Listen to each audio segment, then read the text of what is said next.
आज की कहानी आज से बहुत साल पुरानी नहीं, 2020 की है। 2020 काफ़ी लोगों के दिमाग में छपा हुआ होगा ना। कोविड एकदम से याद आ जाता है, कोरोना याद आ जाता है, लॉकडाउन याद आ जाता है। उसी टाइम की कहानी है। नमस्कार, मेरा नाम हिताक्षी है। आप में से काफ़ी सारे लोग मुझे हॉरर स्टोरीज़ के लिए जानते हैं। आज भी मैं एक कहानी लेके आई हूँ, उम्मीद करती हूँ आपको पसंद आएगी। चैनल को सब्सक्राइब जरूर कर लेना। मेरी सब्सक्राइबर खुशी, उनकी ये कहानी है। अब खुशी का ना पहले हम बचपन जान लेते हैं कि उनका बचपन किस हिसाब से बीता था। वो जॉइंट फैमिली में रहती थी। उनका घर में 2 चाचा, उनके पापा सबसे बड़े भाई थे, 2 चाचा थे। सबकी शादियां हो रखी थी, सबके 2-2 बच्चे हैं, दादा और दादी भी हैं। 2 बुआएं हैं जो अपने अपने घर में रहती हैं, उनके भी बच्चे हैं। गर्मियों की छुट्टियां थी, सारे इकट्ठा हुआ था परिवार, सारा परिवार एक ही घर में। सोचो कितना हैप्पी टाइम है ना, कितने खुश होंगे सारे कि अरे वाह, बुआ भी आई है, बुआ के बच्चे भी आए हैं, मस्ती होगी खूब। पर ऐसा नहीं होता। उनकी एक चाची बहुत ज़्यादा पढ़ी लिखी थी और वो घर के माहौल में एडजस्ट नहीं कर पा रही थी। बीच वाली चाची, बड़ी चाची।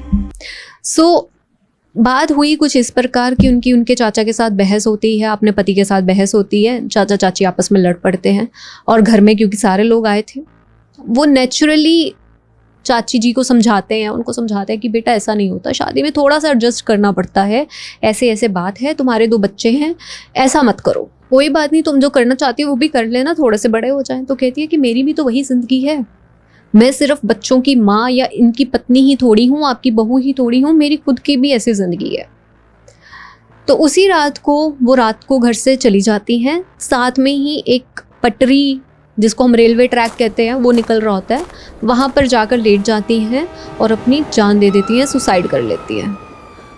अब आप सोचो कि घर में इतने सारे बच्चे हैं, इतने सारे लोग, उन सब पर क्या बीतती होगी। आखिर उसकी चाची के दिमाग में ऐसा क्या आया होगा कि उनको और कोई रास्ता ही नहीं सूझा कि उन्होंने सुसाइड कर लिया, आत्महत्या कर ली। वो टाइम खुशी के लिए बहुत ज़्यादा डिप्रेसिंग था, क्योंकि वो अपने कज़न से बहुत अटैच्ड थी, अपने भाई बहनों से भी बहुत अटैच थी, इनफैक्ट अपनी चाची से बहुत अटैच थी, जिन्होंने सुसाइड कर लिया था। कहते हैं कि उसके बाद उनकी चाची उसी रेलवे ट्रैक पे काफ़ी लोगों को दिखी है। वो तो और भी ज़्यादा कंसर्निंग था।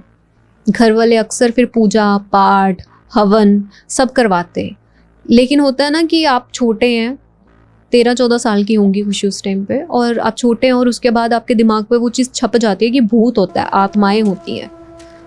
वो आपके जहन से निकलता नहीं है, वो आपके साथ बड़े होते होते हो जाता है। क्योंकि अगर आपकी कोई बात जो आपके दिल में है और आपको वो कोई ऐसा नहीं मिल रहा है जिसके साथ आप कर पाएँ, तो फिर वो बढ़ने लग जाती है। एक छोटा सा पौधा एक पेड़ बन जाता है। वही सारा हो रहा था इन सारे बच्चों के साथ, उनके साथ भी जिनकी माँ ने सुसाइड कर ली थी, उनके साथ भी जिनकी ताई माँ ने, और उनके साथ भी जिनकी चाची ने। घर का माहौल ठीक था, लोग मूव ऑन कर चुके थे, ये लोग भी बड़े हो गए, जॉब वगैरह करने लग गए, यूनिवर्सिटी में पढ़े, कॉलेज चले गए कुछ। दोनों चाची के जो दोनों बच्चे थे, दोनों लड़के थे, वो दोनों बाहर चले गए हैं। अब वो बाहर रहते हैं और खुशी, उनका भाई और 2 छोटी बहनें, चाची की 2 छोटी बहनें, वो भी यहाँ पे है। वो भी कॉलेज जा रही थी, खुशी तब तक जॉब करने लग जाती है। खुशी की लाइफ में एक लड़का आता है। हम लड़के का असली नाम नहीं बता रहे हैं, लड़के का नाम हम अरुण कर लेते हैं। अरुण उनकी लाइफ में आता है।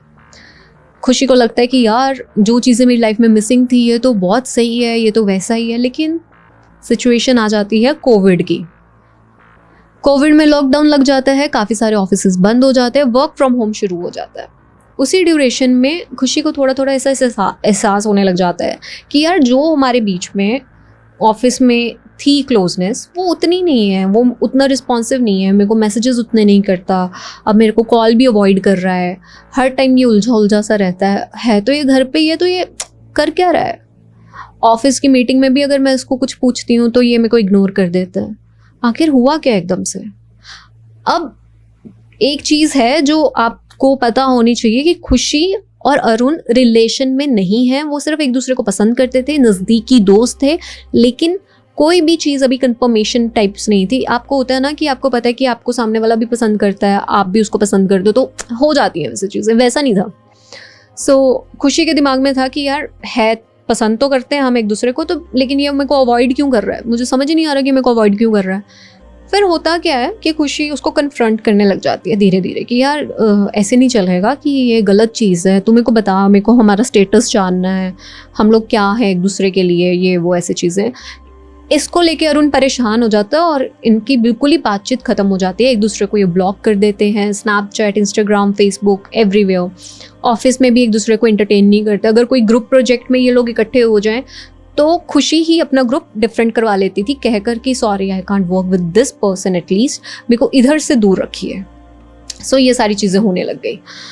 अब 2021 का टाइम आता है, काफ़ी सारे ऑफिसेज रीओपन होने लग जाते हैं। उस टाइम पे खुशी और अरुण होते हैं, साथ में आते हैं। तो अरुण बताता है कि यार इस तरह से मेरे घर पे ना उस टाइम पे जब मैं गया ही था, मेरे ग्रैंड पेरेंट्स बीमार हो गए थे और मेरा मन नहीं करता था किसी से बात करने का, ऐसे ऐसे बोलने लग जाता, और बहुत सारे रीजंस बताता है। धीरे धीरे उनका रिलेशनशिप बिल्ड होने लग जाता है। धीरे धीरे वो एक पोजीशन पे आ जाते हैं जिस पे खुशी फिर पूछने लग जाती है कि यार मुझे लास्ट टाइम की तरह नहीं चीज़ें ख़त्म करनी है, मुझे बता अगर हम दोनों का कुछ है तो, हम दोनों का फ्यूचर देखता है क्या तू, क्या हम दोनों बॉयफ्रेंड गर्लफ्रेंड हैं या नहीं, क्योंकि मैं ऐसी स्टेज पे हूँ कि मेरे को अब इससे ऊपर गई तो मेरे को तेरे से लगाव हो जाएगा और फिर मेरा दिल टूट जाएगा। तो अरुण कहता है कि ठीक है यार ऐसा है नहीं है, बट अगर हमारा कुछ बनता है, नेचुरली कुछ होता है ऐसा, तो देख लेंगे, क्योंकि मेरी लाइफ में और कोई नहीं है। तो खुशी को ना एक तसल्ली से मिलती है कि चल एटलीस्ट कोई और नहीं है इसकी लाइफ में। अब इसको न्यू जनरेशन एक नाम देती है ऐसी चीज़ों को, ऐसे रिलेशनशिप्स को, सिचुएशनशिप। यानी कि खुशी की अरुण के साथ जो भी बातचीत चल रही थी, जो भी उनका रिलेशनशिप था, वो एक सिचुएशनशिप था। तो खुशी और अरुण का ना वही बातचीत चलती है। ऑफिस में प्यार दिखने लग जाता है, एक दूसरे को टिफ़िन लेके आना, चीज़ें लेके आना, कभी उसके लिए अरुण गुलाब लेकर आ रहा है, ऐसी छोटी छोटी चीज़ें, झुमके लेकर आया। वो सारी चीज़ें उनके साथ होने लग जाती है। और खुशी मतलब सातवें आसमान में थी कि यार क्या बंदा मिला है मुझे, कितना कुछ कर रहा है ये मेरे लिए, कितनी सही चीज़ें चल रही हैं, सारा कुछ। थोड़ी देर बाद चीज़ें बदलने लग जाती एकदम से। अरुण उसको फिर से अवॉइड कर रहा होता है। अब वो ऑफिस में भी आता है तो उससे नज़रें भी चुराता है। डिफरेंट ब्रेक्स लेने लग जाते हैं। कहाँ पे वो ब्रेक्स एक साथ पंच इन कर रहे थे, एक साथ आ रहे थे, जा रहे थे। यहाँ तक कि बात इतनी बढ़ जाती है कि अरुण रिक्वेस्ट करके HR से अपनी टाइमिंग तक ऑफिस की चेंज करवा लेता है, और फिर उसके बाद थोड़े दिन बाद वो वर्क फ्रॉम होम भी ले लेता है। खुशी को ये सारी बातें बहुत अजीब लगती हैं कि अभी तक जो इंसान मेरे लिए कभी चॉकलेट ला रहा है, कभी गुलाब ला रहा है, कभी झुमके ला रहा है, एकदम से इतना कैसे बदल सकता है?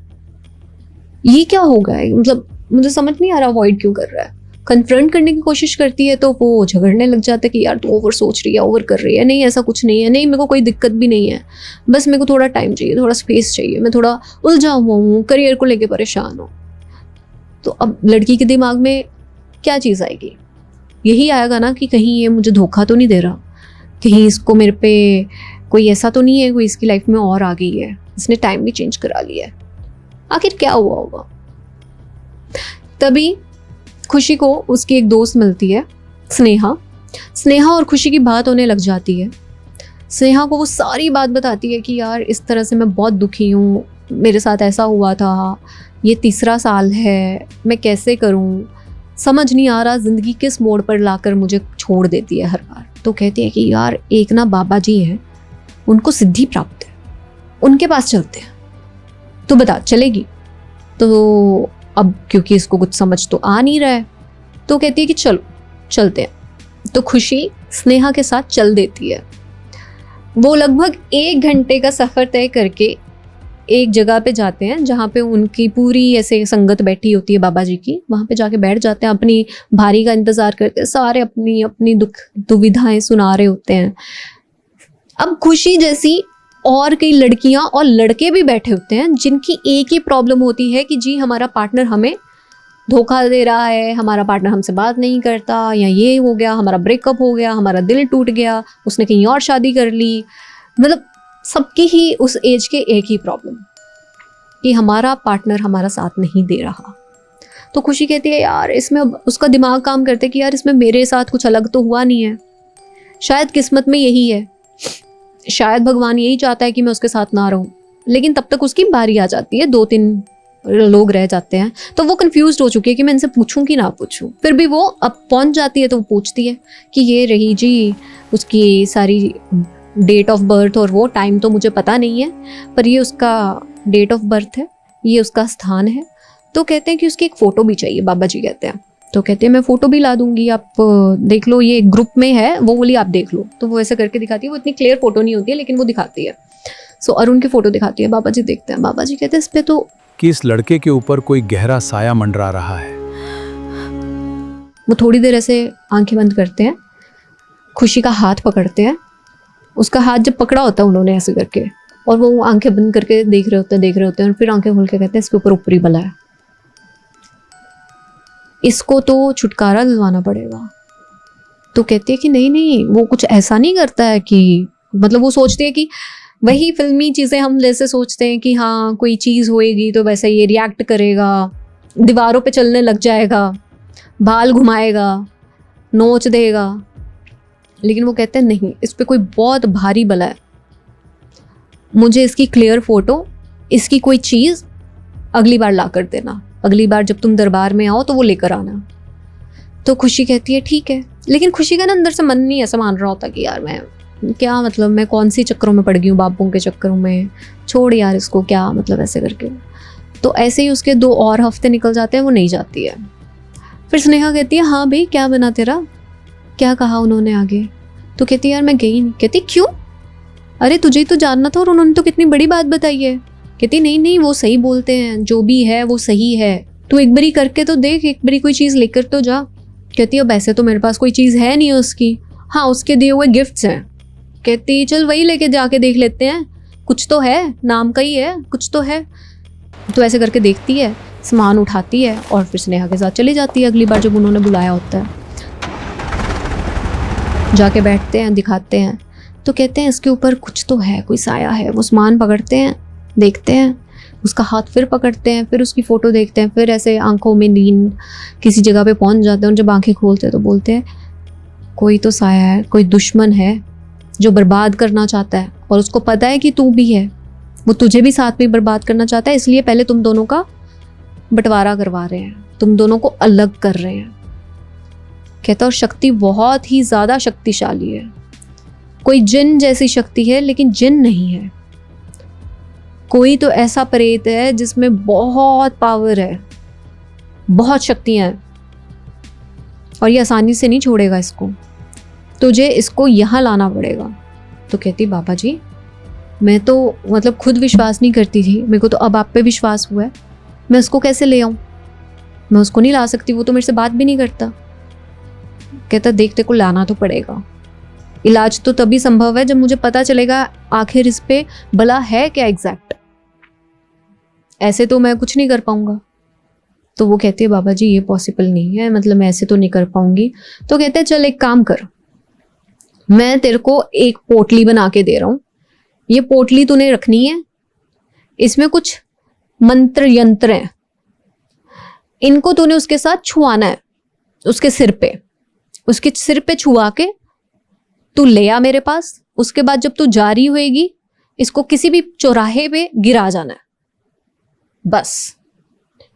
तो कहती है ठीक है लाओ मेरे को पोटली दे दो। कहते बाहर वेट कर फिर मैं लेके आता हूँ। वो बाहर चली जाती है। 2 घंटे 2.5 घंटे 3 घंटे बाद जब पूरा समाप्त होता है उनका दरबार जो लगा होता है, तो वो आते हैं बाबा जी, उसको पोटली देते हैं, वो लेती है। उसको कहते हैं कि ना इसको अपने पास नहीं रखना, इसको सीधा उसके माथे पे छुआना है और उसकी वजह से। अब वो जाती है, कॉल करती है कि ऐसे ऐसे कुछ बहुत इंपॉर्टेंट काम है, तो आएगा ऐसे करके। तो वो आता है और ना उसके बाद वो चीज़ को नीचे गिराती है, कहती है उठाना है 1 मिनट, और ऐसे करके छुआ देती है। तो कहते हैं ये क्या कर रही है? तो कहती है कुछ नहीं, बस ये ऐसे ही मेरे को लगा तेरे कुछ लगा हुआ है तो मैंने ऐसे करके हटाया। इधर हाथ में क्या? कहती हैंकी है हैंकी। तो वो हैंकी दिखा देती है, जिसके बाद उसने पोटली वो छुपा ली होती है। पोटली अब वो छुआ चुकी है, उससे बात कर चुकी है, और अभी भी उसने बात अच्छे से नहीं करी है, और अब वो और भी गुस्सा हो गया उससे। उसके बाद वो चला जाता है। वो जाती है आगे, फिर पोटली लेके आती है बाबा जी के पास। बाबा जी उस पोटली को करते हैं, जलाते हैं, उसकी राख बनाते हैं। एक पेज में कुछ लिखा, कितना कुछ लिखा होता है, उसको फोल्ड करते हैं और बोलते हैं अब ये तूने उस पे चौराहे पे छोड़ देनी है। उसके बाद स्नेहा जी और खुशी जी निकलती हैं, एक्टिवा पे जा रही होती हैं, तो वहाँ पे छोड़ जाती हैं चौराहे पे और उसके बाद निकल जाती हैं। अब खुशी को ये चीज़ नहीं पता कि उसने ये जो उपाय किया है बाबा जी के कहने पे, इससे उसके ज़िंदगी में कितनी बड़ी प्रॉब्लम आने वाली है। उसने जिसके लिए उपाय किया वो लड़का इसका कुछ लगता तो नहीं अभी तक, सिर्फ इसको प्यार है और कुछ तो नहीं है इसका। अब वो जो बला है, लेकिन वो समझ गई है कि ये मेरे से पंगा ले रही है, ये है कुछ। वो बाबा जी की ना मतलब भक्त लगा लो या लगा लो कि उन पे भरोसा हो जाता है, वो वहीं पे जाना शुरू कर देती है। अब वो रोज़ इन द सेंस कि हर हफ्ते जब भी वो सभा लग रही है वो जा रही है वहाँ पे, हर बार जा रही है। तो उसको धीरे धीरे पता चलने लग जाता है कि अरुण की ज़िंदगी में एक और लड़की है। उस लड़की ने किसी से सिद्ध करवा के उसके पीछे ये चीज़ लगाई है, क्योंकि उसको पता चल गया था कि उसकी ज़िंदगी में एक लड़की है जिसका नाम खुशी है। खुशी से अरुण को अटैचमेंट है, उससे प्यार है, हो सकता है कि उसकी लाइफ में चले जाए। और वो जो लड़की है पहले वाली, वो उसकी एक्स गर्लफ्रेंड थी, कॉलेज के टाइम की। अरुण की एक्स गर्लफ्रेंड ने किसी बाबा से सिद्ध करवा के उसके ऊपर जिन लगा रखा था, जिससे उसका दिमाग ही नहीं काम कर रहा था और उसको खुशी तो बिल्कुल पसंद नहीं आ रही थी। अब खुशी ने भी उपाय कर दिया अपनी साइड से। आप सोचो, एक लड़का जिसके ऊपर एक ऊपरी बला है, एक लड़की जिसने लगाई है, एक लड़की जो उसको छुड़ा रही है, और वो भी किसी बाबा जिन्होंने सिद्धियां सिद्ध कर रखी हैं उनसे। उसके बाद खुशी के साथ चीज़ें होने लग जाती हैं घर में धीरे धीरे ना, जैसे कभी कोई बर्तन की आवाज़ आई, कभी एसी खराब हो गया, कभी फ्रिज स्पार्क कर गया। जिस फ्लैट पे वो रहती है, अब वो रहने भी स्नेहा के साथ लग गई थी, क्योंकि स्नेहा का भी ऑफिस सेम है, वो दोनों साथ में बहुत ज़्यादा घुल मिल गए थे और वो बाबा जी के कारण और ज़्यादा क्लोज आ गए थे। कभी कभी तो ऐसा होता था कि वो कोई चीज़ रख कर गई है, जब आकर देखती थी उसमें से कीड़े निकलते थे, ऐसे कीड़े जो कहाँ से आए पता नहीं, मतलब बिल्डिंग वाले घर में तो वो आ ही नहीं सकते। फिर उसको एक जगह का पता चलता है कि कहीं पे ना अगर आप अर्जी लिखो, दिल्ली में एक जगह है जहाँ पे आप जाएं, आप अर्जी लिखते हैं जिन को, और फिर जिन, क्योंकि जिन कहते हैं कि जिन ना अकेले नहीं होते हैं, जिन का परिवार होता है पूरा। और ऐसा नहीं है कि परिवार ही है, उनकी पूरी एक हायरार्की चलती है, मिनिस्टर हैं वहाँ पे। अगर लगा लो कि दादाजी हैं तो दादाजी का सबसे बड़ा स्थान है, उसके बाद उनके बेटे का, उसके बाद उनके बेटे का। तो वैसे ही वो कहते हैं कि एक काम करते हैं यार, अगर नहीं बाबा जी हल कर पा रहे अरुण क्या, क्योंकि बिहेवियर में कोई चेंज नहीं है, वो भी उससे दूर है, तो कहते हैं एक काम करते हैं कि चलते हैं वहाँ पे, दिल्ली की उस जगह में चलते हैं, उस कमरे में जाते हैं। वो जब कमरा देखते हैं तो कमरा पूरा चिट्ठियों से भरा हुआ, मतलब नीचे से लेके फ्लोर से लेके ऊपर छत तक चिट्ठियों से भरा हुआ है वो कमरा। क्या आप जान चुके हैं मैं किस जगह की बात कर रही हूँ? अगर जान चुके हैं तो कमेंट करके ज़रूर बताइएगा। तो वो जाती हैं, वो भी अपनी चिट्ठी देती हैं, लिखती हैं और वहाँ पे चिपका के आ जाती हैं। लेकिन वही बात, मॉडर्न लड़की कहाँ से ऐसी चीज़ों पे इतनी जल्दी विश्वास हो जाएगा? चिट्ठी तो वो लिख आई है लेकिन मन से नहीं लिख कर आई है, मन से नहीं पकड़ा कर आई है। अब वो जाते हैं, बाबा जी इस बार उसका हाथ पकड़ते हैं और कहते हैं तू किसी और जगह पे गई थी, तूने मुझे धोखा दिया। कहती नहीं नहीं वैसा कुछ नहीं है। कहते हाँ तू किसी और जगह पे गई थी, तू जिन के आगे अर्जी लिख कर आई है। कहाँ जिन, कहाँ हम लोग? हम जिन को वश में करते हैं, जिन के वश में हम नहीं होते, जिन की शरण में हम नहीं जाते। तो कहती पापा जी मैं मतलब इतनी सारी चीज़ें उस लड़के के लिए कर चुकी हूँ, मैं उससे बहुत प्यार करती हूँ, मेरे को नहीं समझ आ रहा मैं क्या करूँ, तो मैं भटकूंगी ही फिर। अब मैं क्या करूँ, मेरे को बताओ। तो कहता है एक उपाय देता हूँ, वो कर, वो लड़का तेरे पास आएगा वापस, पक्का आएगा। ये चीज़ ले जा, अपने घर में रख ले। एक काली सी पोटली होती है, विश्वास की अंधी खुशी, वो चीज़ ले जाती है, अपने घर में रख देती है। पोटली रखने के बाद ही उसकी स्नेहा से लड़ाइयाँ शुरू हो जाती हैं। वही लड़की जो उसको उस बाबे के साथ इंट्रोड्यूस करवाया था, लड़ाइयाँ शुरू हो जाती हैं।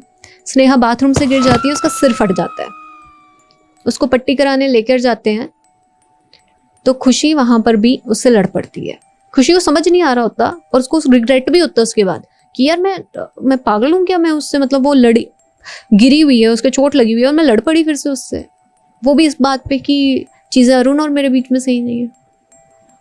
लेकिन उन्हीं 3 दिनों के बाद स्नेहा के साथ ही बैठी होती है, अरुण का फोन आता है।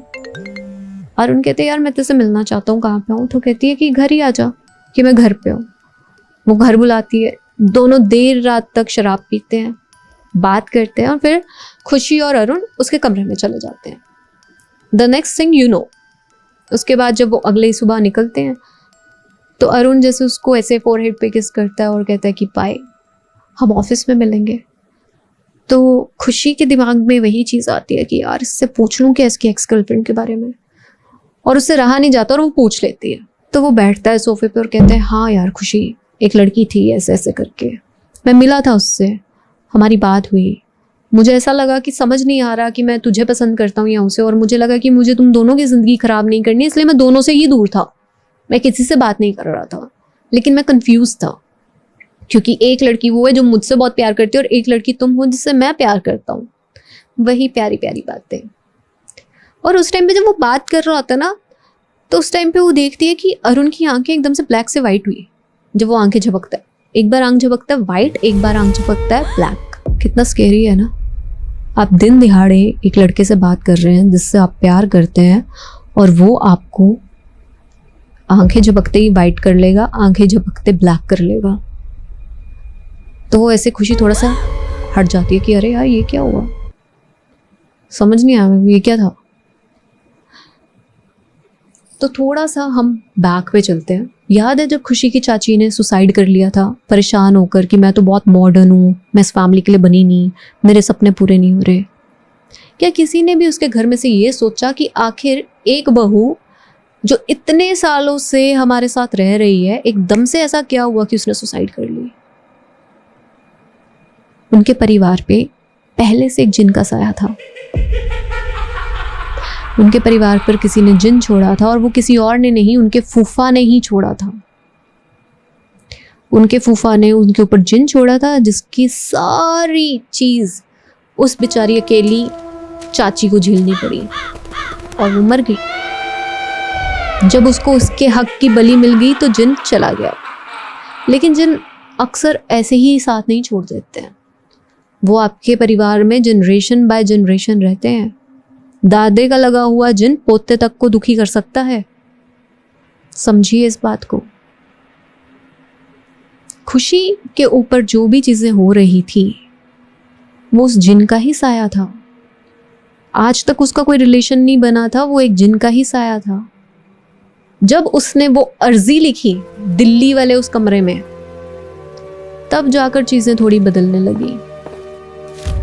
ना वो उस पोटली का असर था, क्योंकि बाबा जो खुशी के साथ कर रहा था वो बस एक ही चीज कर रहा था और वो था धोखा।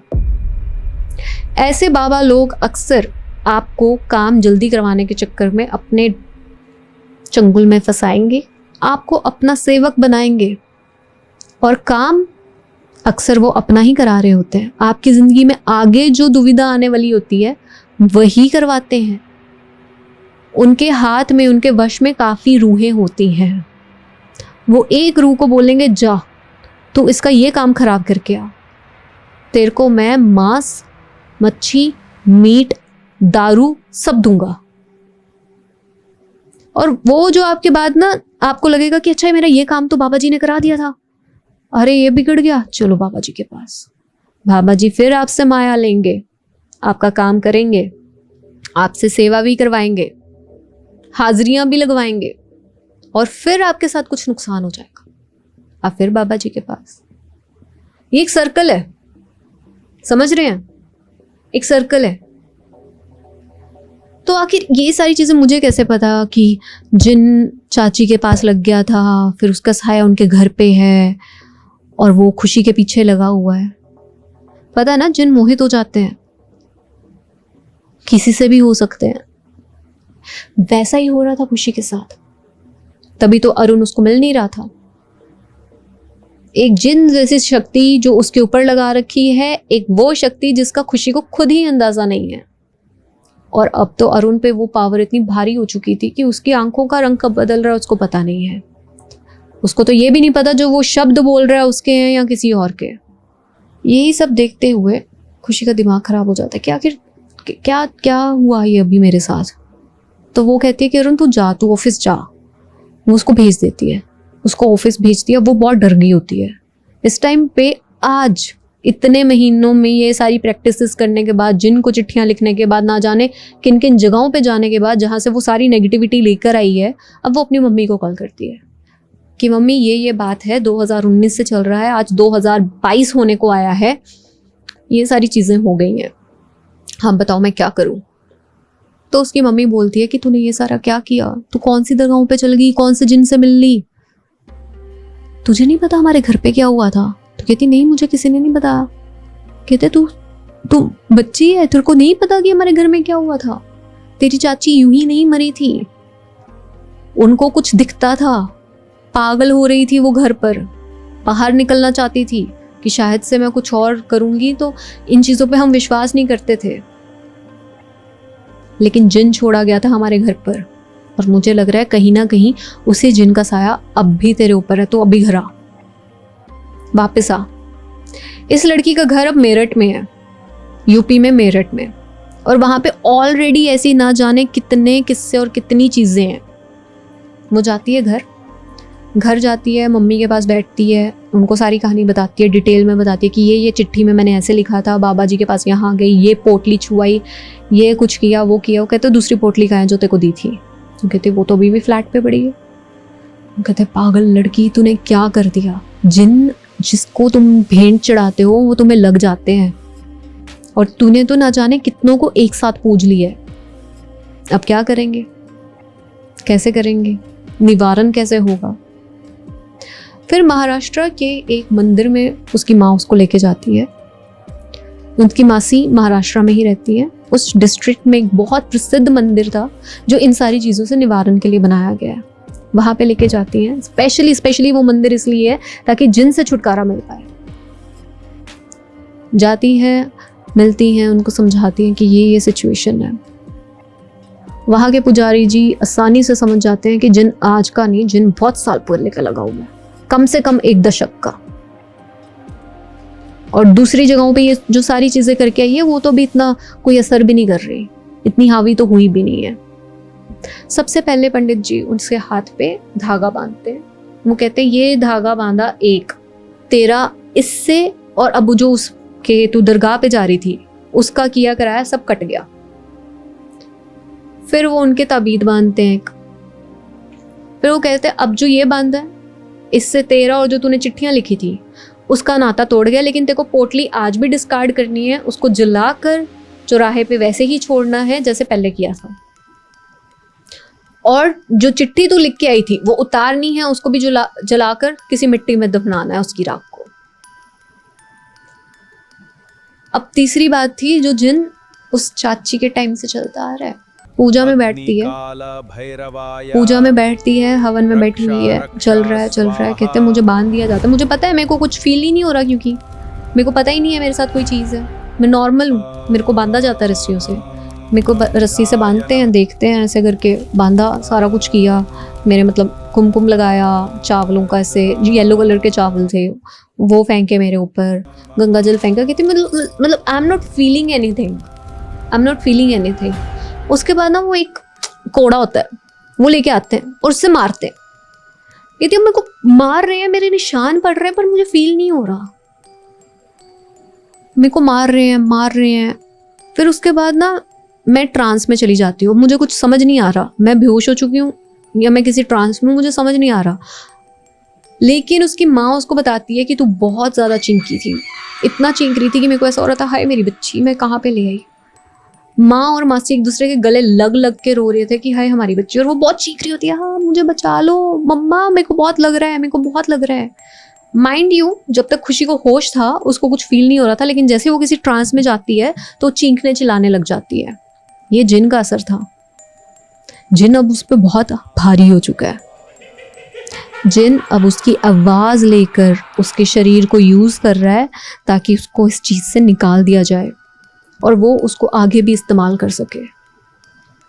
लेकिन पुजारी जी ये सब पहले ही जानते थे और अच्छे से बता चुके थे कि कोई भी इसमें अब रुकावट नहीं डालेगा। एक बारी क्रिया शुरू हो गई तो लास्ट में एक नारियल उसके सिर से 7 बारी घुमाया जाता है, उसको हवन कुंड में डाला जाता है, नारियल फट जाता है और जो अभी तक चीख चिल्ला रही थी वो बेहोश होके गिर जाती है। 2 दिनों बाद इनको जब होश आता है ये उधर ही आश्रम में होती हैं, किसी लेप में निपटी हुई होती हैं। कुछ तो कोई कहते कि मेरे ऊपर कुछ पत्तों का हर्बल सा मिक्सचर लगा रखा था। मैं उठती हूँ, मेरा पूरा परिवार यानी कि दोनों चाचा, एक चाची, मम्मी पापा, उनके सारे कजन्स, वो 2 बेटे भी जो बाहर चले गए थे यूके में, वो भी आए होते हैं। तो कहती मैं मतलब ऐसे होती हूँ कि ये सारे यहाँ पे क्यों हैं, क्योंकि उस सारे परिवार को एक एक करके हवन पूजा करवाई गई। एक एक से साया अंश भी उस जिन का ना बच्चा है वो निकाला गया। लाखों खर्च हो गए इसमें। सामग्री में सोना चांदी तक यूज हुए थे जो हवन में फेंकने पड़े। यहाँ तक कि इतना बुरा हाल था छोटी बेटियों का, याद है छोटी चाची की 2 बेटियां थी, इतना बुरा हाल था उन्होंने जो उल्टी भी करी है हवन पूजा के दौरान, उनको उल्टियां हुई, उन्होंने जो उल्टी भी करी है उसमें से भी कील जैसी चीजें निकली हैं, लोहे जैसी चीजें निकली हैं। एक इंसान में से लोहा कैसे निकल सकता है, सोचो। तो ये जो बला थी अंदर ही अंदर उनके परिवार को खत्म करी जा रही थी। और ये कहानी बहुत पुरानी नहीं, 2022 की है। उसके बाद वो सारे लोग घर पे आ जाते हैं। घर पे जैसे जैसे जो सामग्री दी जाती है, वो कलश स्थापित करते हैं, वो चुनरी, वो सारी चीज़ें वहाँ पे स्थापित करते हैं, सारी चीज़ें रखते हैं। हवन के ड्यूरेशन में पता चल गया था कि करवाया किसने है। छोटी बुआ के पति ने करवाया था।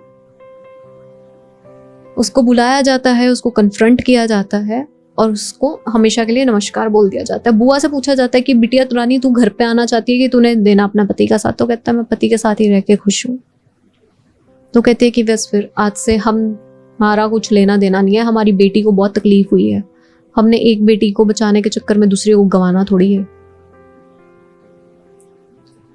उसके बाद जब खुशी वापस जाती है, वो फ्लैट से जैसा जैसा कहा गया होता है और दिल्ली में वहाँ पे जब अपनी चिट्ठी ढूंढने लगती है, उनको चिट्ठी नहीं मिलती कितनी देर, उनको 2 दिन लग जाते हैं चिट्ठी ढूंढने में। अब सोचो कितने ही उसके जैसे लोग हैं जो वहाँ पे जाते हैं और चिट्ठियां रखते हैं, सोचो।